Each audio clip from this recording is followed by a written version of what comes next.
Once again, the dream of a good life in Southern California has taken a major jolt.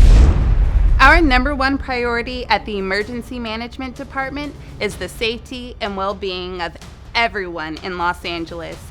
And we know that being prepared can make all the difference if there's a major disaster. Firefighters, police officers, and paramedics may not get to every single block immediately, but we can all be there for one another before first responders even arrive in our neighborhoods. And we can get together and get prepared today with Ready Your LA Neighborhood, or RYLAN.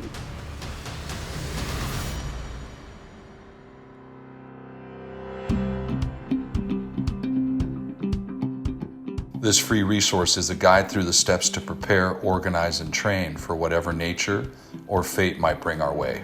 Ready Your LA Neighborhood will help you learn about your neighborhood resources, such as skills and equipment you possess collectively, the location of utility shutoffs, and where people who may need more assistance live.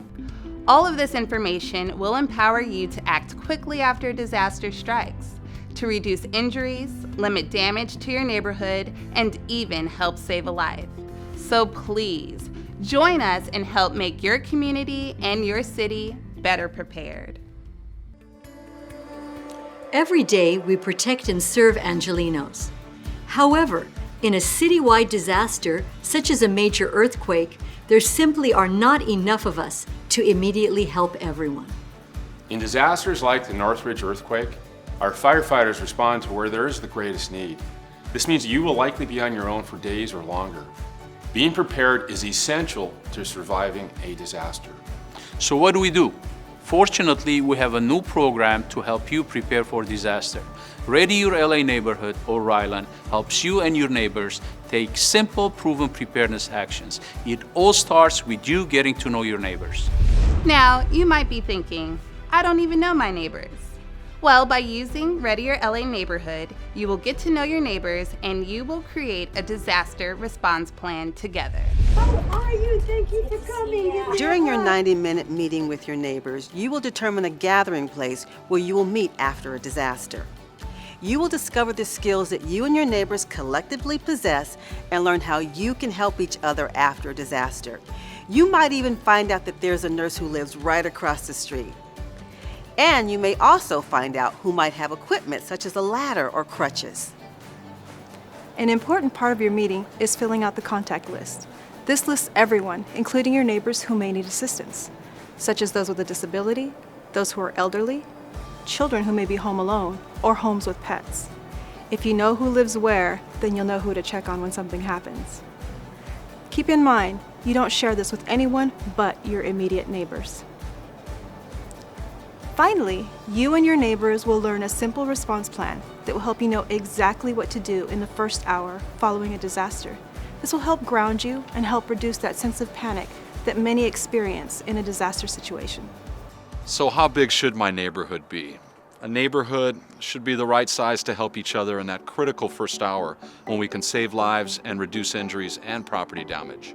We know from experience that means about 15 to 30 single-family homes and the entire building if you live in an apartment or condo. Or maybe just your floor if it's a large building. If you live in a more sparsely populated area of our city, 5 to 7 homes makes sense. After you've determined your neighborhood boundaries, you can visit readyla.org to obtain your materials for your workshop. At that time, you can also request EMD assistance if you would like. We will provide you with everything you need for a successful meeting. What's appealed to us, kind of taking the next evolution for the Neighborhood Watch to help us all, as a community, since we're already together, to now consolidate our resources.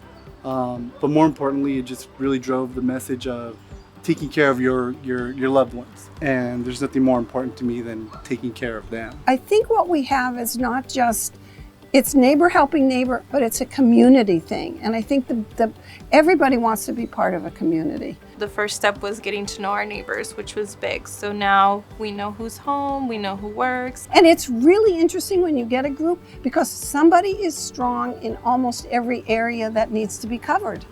So and if there's not, then people will work together to make that happen anyway. And that's the whole community neighborhood familial thing. There's always someone who will help someone. That's the most amazing thing that I've discovered about this whole thing. There's always someone who's willing to help someone else. It's pretty awesome. It's really that easy. Determine the boundaries of your own neighborhood and then contact us to get your meeting materials.